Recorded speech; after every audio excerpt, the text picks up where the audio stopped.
Why don't we do a positive story real fast? But I think I'm going to start with the 1 year, sober. You know, I think after everything happened, obviously I know I needed a change. Do you know who that is? No, I don't know who that is. See, we're not drunk, guys. Yeah, we're not drunk. But Mango, on the other hand. That's him? And then, that's him. They were feeding this dude drinks knowing he had a problem with alcohol. And he was and he was being weird with some of the attendees. Yeah. So he's been sober for 1 year. Good. He looks good, right? And for those of you who don't remember. Bro, Mango, give Mango water. Look at this motherfucker. I gave him the beer. Yeah, let him know, bro. Let him know. Dude. I've seen Mango 10 times drunker. Okay, Mango is like an alcoholic. Mango can drink 30 beers and act the same he does off no beers. He's a machine of a man. He said he had 7 beers already today. If you ask him how many beers he's had lifetime, it's probably above 10,000. He's the two-time champion. He's never lost. We gotta do PB! Guys, Mango just blew a .25! How's that a yay? So we had a pretty substantive conversation about it, but we played some more clips. Essentially, he lost everything from that point. He got fired from the events he loved to go to. He couldn't compete. He was pretty much banned from most places. People cut ties with him because of how he acted at the event. He took accountability afterwards. He released a statement where he discussed it, and he, basically talks about how he really fucked up. After everything happened, I, was drinking a little bit because I told myself, well, eventually I need to stop. But I think it was hard because I drank so much, especially when bad things happen. You remember that? We had a discussion where we were talking about how bad his problems with alcohol were. And we talked about him being banned from every place, losing all of his friends because he's an alcoholic who was cheered on by other people to drink and go more crazy. And they all just pretty much, most of these people abandoned him, right? Yeah. And I think back to myself, remember we said, if things are bad now and he's drinking, imagine how much worse he's going to drink when all of his life is coming crashing down. Some people hit a rock bottom and then they change their behavior because they need that. But some people just dig further and they find a way to go deeper. And it sounds like that's what happened to him. Because I know me, if I have something that's soothing for me and that helps me cope with life, and life gets much harder, I'm cope with life. Right? And I remember the last time I got drunk was I sat in this room. My desk was over there, and I drank this fucking bottle of gin. I had there's probably half a bottle or something. And I remember I just sat there. It was fucking 2 a.m. And I just drank this fucking bottle of gin by myself, and I was just crying, and it was really sad. And I remember I told myself, remember this feeling if you want to drink, And I told myself this will be the last time. Funny enough, I did have my final beer. I had 2 days later or something. I said it was the weekend, and I had 2 beers on Saturday or 3, and then on Sunday I had I think 2 or 3 Modelo's with my neighbor at his house, and those are the last beers. And that was a year ago today. I said, okay. At first, I was I would rather be dead than go even a week or 2. So at first, I was this is going to suck. Life is going to suck, but I'm going to have to. I feel like I need to do it for myself. And then, I remember I told myself after everything happened, the big thing I told myself was, I'm not going to feel sorry for myself at any point. And I remember, after everything happened, it was a week or 2, I was just sulking. And then I remember telling myself, from here on out, I just never want to feel sorry for myself. So I didn't want to do much because, I didn't want to be around alcohol. And I think, just some advice if you're going to quit drinking, I think the big thing that helped me was I just kind of avoided everybody for a few months. I was I'm going to my cave. I don't want to go out. And then by the time I did go out, it was a lot easier. I got stuck really just being Mango. And I think people always just fed me alcohol. I think that was just the norm. And I didn't really think anything of it. I think everybody, and again, I'm not blaming anybody, but. To give you guys context, I think this guy was very young when he got into Smash Bros. Events. And so he was there, he was this really talented player, but everyone was substantially older than him and they were having a good time. And they would just feed him alcohol.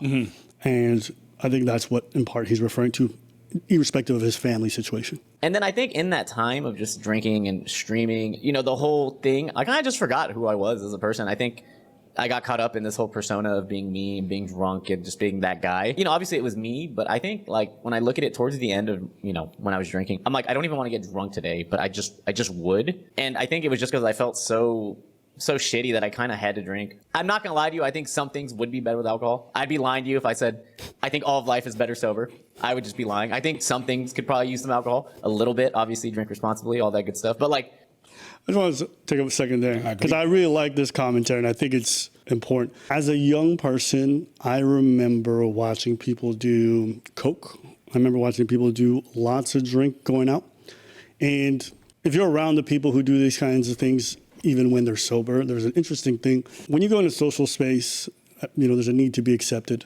There's a need to have people interested in you, especially when you're young. I would remember a very close friend of mine. He looked so uncomfortable because my perception was that he didn't feel like the best version of himself in front of others. He wasn't as like open and jovial and, lacking in, inhibition. So he felt insecure, which only exacerbated the reasons why people maybe weren't gravitating as much to him when he was in public sober. And so he would feel the need, like he couldn't go places without having to do things. Mm-hmm. And who he was when he would do things is him to a degree. Absolutely, that is true. But it's almost like a forced performance. And what I mean by that is when you take these things, you're essentially forcing yourself not to feel the things you're supposed to feel, which means you're numbing yourself. You're numbing yourself. And also whatever it is that you're becoming is you, but like this like amplified version of you that's not real. You're not actually living what you're experiencing. You're deciding to take the substance to be this other version of yourself. And so when people look at these kinds of situations and be like, be accountable, absolutely, the person has to be accountable for choosing to do that and then whatever behavior they do afterwards. But I hope people also understand the way social dynamics play, especially for young people, but even for older folks too, play in the mind of people and how they feel they need to present themselves in order to be accepted, in order to feel liked. And it might not even be a reflection of how people actually view them. It might be just how they feel in the world. They feel like people don't like them, even though people do. So that's why I think a lot of people drink. Like I drink. I tell you all the time, I didn't drink for a good decade plus. Not because I had a problem with alcohol, or I just never felt the need to. I could go out, enjoy myself in public. I didn't care if I didn't look cool. I didn't care if people were gravitating towards me or not. But that's a me thing. And I can't expect me from other people. I understand if folks are going through whatever it is that they're living. I know, I really identify with what he said. And I do think some things are better with some alcohol. Like I'll have a good cocktail with a nice meal. I enjoy a nice, well-made cocktail. I credit Preach. All right, so anyone has a problem with my drinking, it's because this guy. He's the one who put me on alcohol, how to drink it, how to enjoy a good cocktail, how to enjoy and find good alcohol. But I can do it in moderation, and I always have. I know some people thought I had an alcohol problem at some point because I was drinking every stream. But like, because you spent 10 years not drinking on stream, and even when sometimes when we were talking about it, like I don't drink. Yeah. And all of a sudden, poof! It's like when we went to Spain. I was like, who is this brand new nigga? She was drinking in Spain for 10 years. I've never seen you drink. True. And I'm like, I never thought I'd be in a restaurant in Spain just sharing with this dude and he has alcohol. So I give credit. I thought you was a water nigga. I am. I don't know what that is. I am. I know exactly what that is, and that's me, okay? My relationship with alcohol changed a bit in that regard, so when he says like some things are more fun, I do agree. It doesn't have to be for everyone.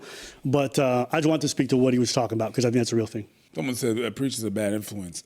Yes. I drink not because I like to drink, although I had an issue. Not a big issue. The issue is I can handle alcohol, and I had a lot of money. Yeah. And there was nowhere to spend it. During COVID, crazy times, okay? Crazy times. I was just like,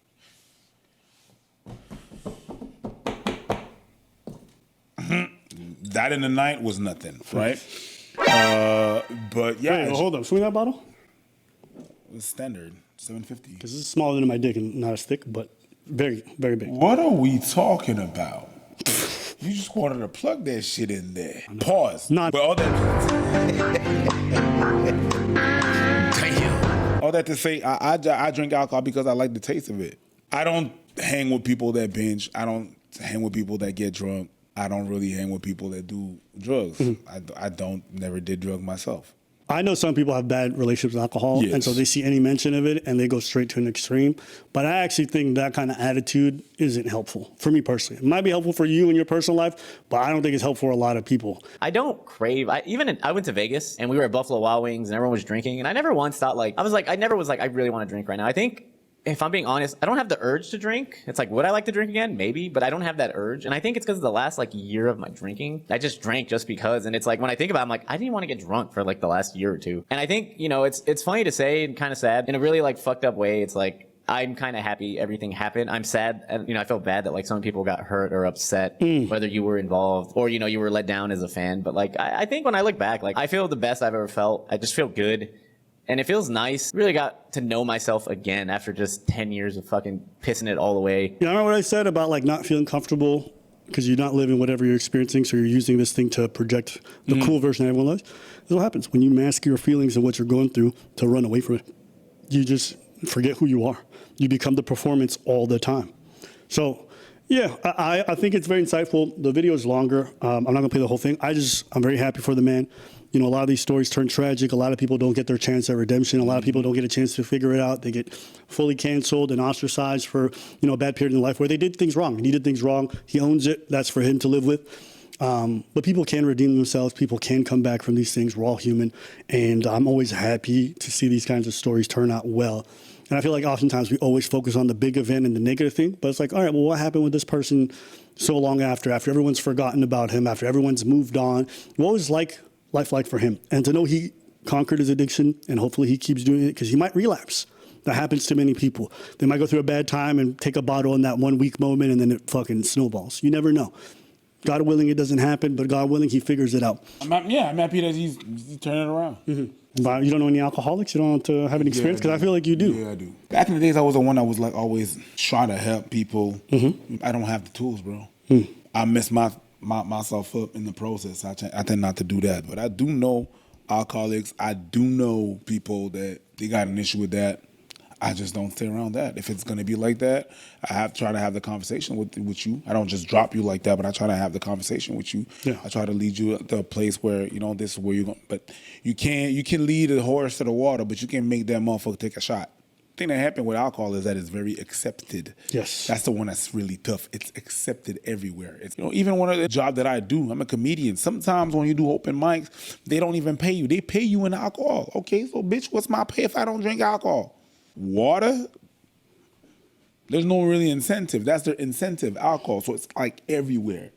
Even when I was like a doorman, you get sent shots. You know, when you work in that environment, it's constantly present. Yeah. Basically, when I'm doing comedy, it's my job. Yep. I'm on the job, but then I got a little glass of something, you know. But it's weird to work on a job. I used to have a drink on the stage. Funny. That's after my set, but it's weird. I mean, from doing stand-up, didn't matter what club I went to, almost every club would always offer you a free drink and your pay. They wouldn't offer you free food, though. Anything you want to get off the menu that's actually half decent for you, you got to pay for. They give you the fucking most disgusting parts for free. And it's like hard, you know, especially when you're struggling to say no to free shit. But I saw a lot of people develop alcoholism as a result of doing stand-up because you're just in the environment so much. It becomes a habit. Yep. And, you know, you do get loose whenever you have a different perspective of yourself. And sometimes you're going to think that I'm doing great. No, I was going to say the same thing.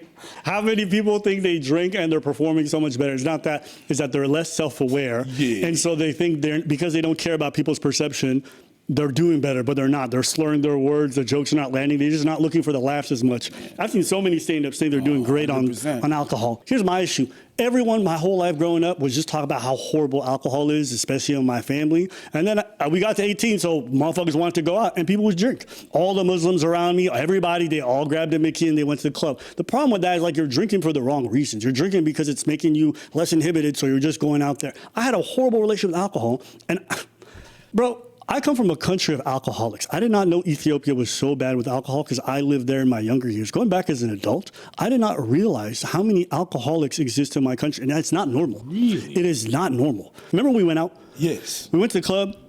We had our own. Everybody gets like a booth when they go out to any club. Okay, so we're in East Africa, very like religious country, right? Economically developing, but still got his issues.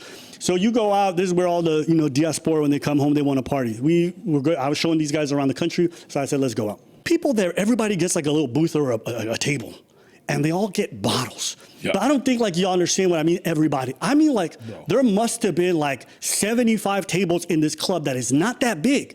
So you literally cannot party there without getting a bottle. It was so hard just ordering a drink. They had no cocktails, and even when you order the drink, it's like, no, we don't do that. All right, what do you do? Beers. Oh, so a bottle. I don't know what it is with bottles over there, but everybody had a bottle. I remember talking to people about this afterwards because I was asking some of the locals, and like they all hated alcohol, but I saw these people drink for multiple weekends straight. And I'm like, why do y'all keep drinking? It's like, it's what we do, whatever it is. And I would watch these girls drink. Do you know how odd it is? Give me your coffee mug for a sec. To watch like a woman fill this with straight rum, like this coffee mug, the size of it. It was normal over there. The reason why is when they drink, they're drinking to be able to let loose, to kind of be comfortable in this social space. And they drink in a whole fucking coffee mug. I went to a wedding. I asked for a cocktail. I think I asked for like a a rum and Coke. I was going super basic because I didn't expect much. Nigga, this shit was 90% rum, 10% Coke. No, but sometimes the Coke was coloring. Yeah, the Coke is coloring, but the rum is the same color as the Coke. Crazy. But yeah. At the wedding, like this dude pissed himself on the dance floor, fell over. I was watching even the old people drink. They was drinking. People back home were drinking more than I ever seen people drinking in the West. That's a fact. Though, even in when we went to Kenya, people drink. The reason why I'm bringing all this up is this kind of like prohibition attitude. This thing where like alcohol is the devil. Niggas are going to interact with the devil, as you say. So I think it's better to actually make people understand it, not talk about it in this extreme fashion where they have to be terrified. Because once they realize that this fear that you're selling them is overblown, they're going to engage in the behavior, but they're going to have weird feelings about it. And I remember when I showed these girls like a real cocktail and a normal one, they're like, oh, this is actually not bad. I was like, yeah, you just have one of these, chill out, relax. I can have a cocktail and go out. I can drink way more than that. I'm good. I don't feel this need, but I also don't have a weird relationship with alcohol. Yeah. They do. They have a really weird one, and that one was very, shocking for me. So, dude just pissed himself at a wedding. It happens all the time. Would you say that he's pissed drunk? All right. That was fucking My shit. bad. I'm sorry.